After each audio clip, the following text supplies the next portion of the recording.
Bye week's over. So we got a chance to talk to Jeff Saturday today. We heard from Gus Bradley. We heard from Parks Frazier, heard from some players. What we heard from Saturday, not surprising. He talked about the quarterback position and some other matters as the Colts look forward to kind of that all the marbles game in Minnesota this Saturday. All right. Morning, everybody. Obviously, good week to recharge a little bit and get a little break. Looking forward to next 4 weeks.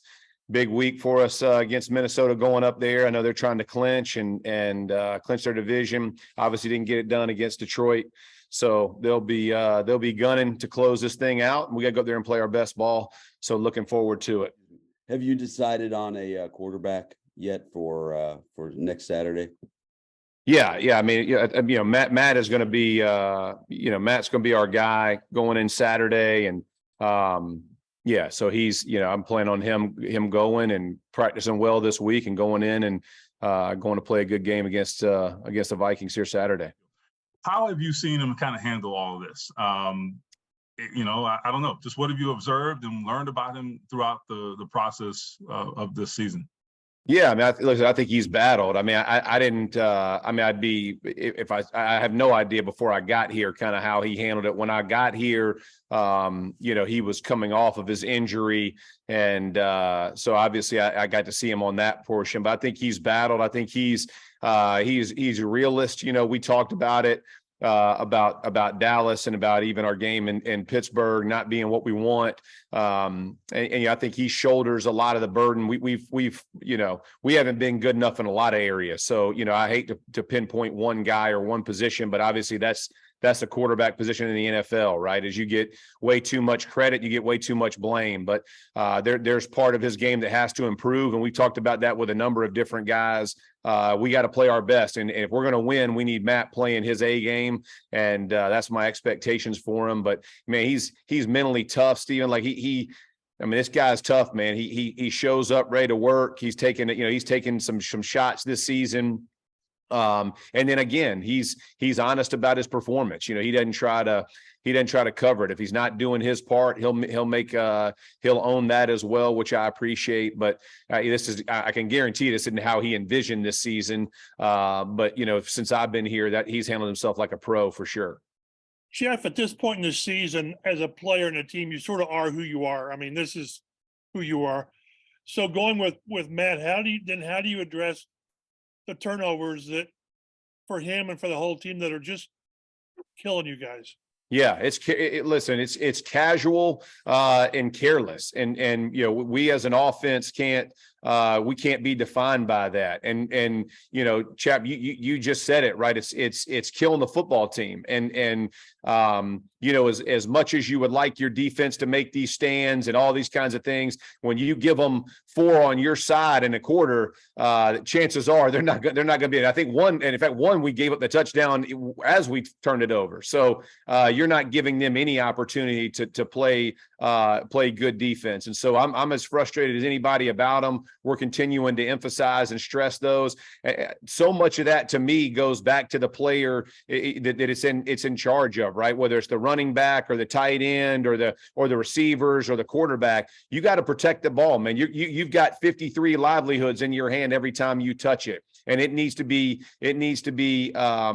You need to carry yourself with that type of respect for that ball. And so we haven't done a good enough job. We've emphasized that the last couple of weeks, so we're going to continue to do it, because you saw in Dallas and really, I'm not sure we've won the turnover battle since I've been here. Even the Raiders game that we did win, we've got to be better in protecting the football and understanding that carelessness will cause to losses in this game. So I know you say stick with Matt Ryan, but he leads the league in fumbles and interceptions. So I guess my question is, with the struggle that he's had, again, not all on him, but what has he done to keep his job over a guy like Nick Foles, who hasn't played this season and obviously hasn't struggled this season because he hasn't played? Yeah.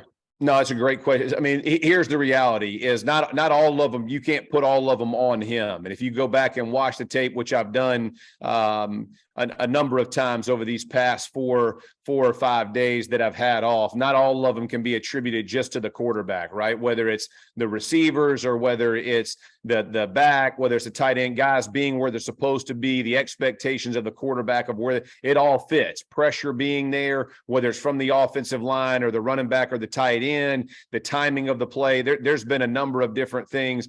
And again, I think the problem, James, is like, from the outside looking in, you want to attribute all those to one guy. And if I could, that would be an easy position to change and make and all of a sudden now you think you've made the team, all of a sudden we got no, kind of no warts, but that's not the case. I mean, I feel like Matt has continued to give us the best chance. And unfortunately, we keep turning the ball over, but it's not just on him. It's on a number of different guys.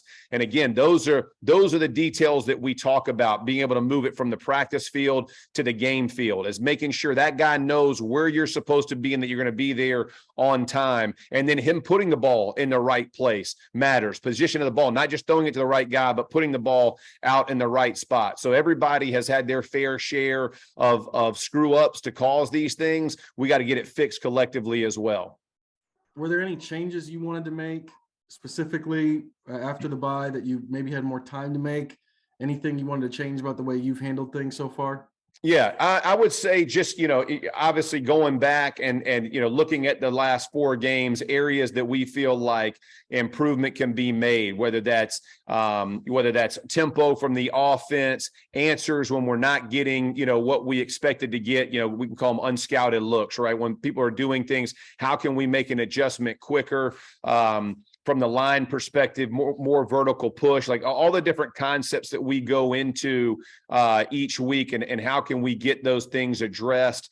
So there's been a number of different areas, specifically from players. I've had conversation with different guys. I'm not going to go into them about getting guys playing to the level that I hope they can get to, encouraging guys, and setting expectations of what that looks like over the next 4 weeks. And I've told them, I met with them this morning.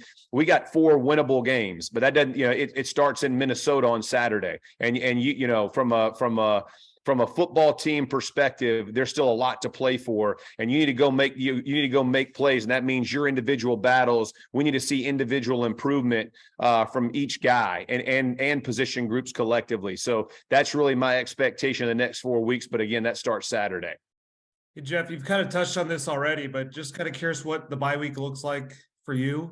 Yeah, a lot of film work. I've obviously with Minnesota coming up, I started with them, then looked at us as a whole, went through where I thought we were, offense, defense, special teams, what guys have been playing to where they are, with the coordinators talking about which guys were playing where we expected and which ones we need to kind of push along, and then looking at future opponents, kind of checking out who we had, where they all were, and then finally resetting back to Minnesota. And so that's really the way that my week went. Stayed here in town, just trying to make sure that on top of all of it, but that's really the way the week broke down for me. Jeff, will Nick continue to be the backup? Yeah. Nick's going to continue to be the backup, and we're not making any change there right now. So yeah, he'll be backing up Matt. And then you expect Matt for the rest of the year to be the guy, or will this be a week-to-week thing? Man, I sure hope so. Yeah, I mean that's why he's there, right? Is the few changes you can make to go win. And like I told everybody, man, that the focus of this is to win games, and so we all got to go play better. But Matt's no different. I mean, he has to play better than he did last week if we have any shot to win. And so, you hope that he goes and answers that call and meets that expectation and goes and plays as well as he can. And we as a football team do. Winning cures a lot of ails, but we ain't been doing much winning. So we got to get that thing fixed and go find ways to win. There's Jeff Saturday. So it's going to be Matt Ryan. It's not going to be Nick Foles, but Nick Foles is going to be the backup. Can Matt Ryan go into Minneapolis on Saturday and win this game? That's going to be the question. Can this offense be dynamic with him leading it? We're going to find out one way or another on Saturday. Jeff Saturday, you know what? You got to love this about him. He does not portray himself as a guy who is cornered. He does not portray himself as a guy who's in a panic. And you know what? Panicked coaches don't win. Jeff Saturday, not panicked.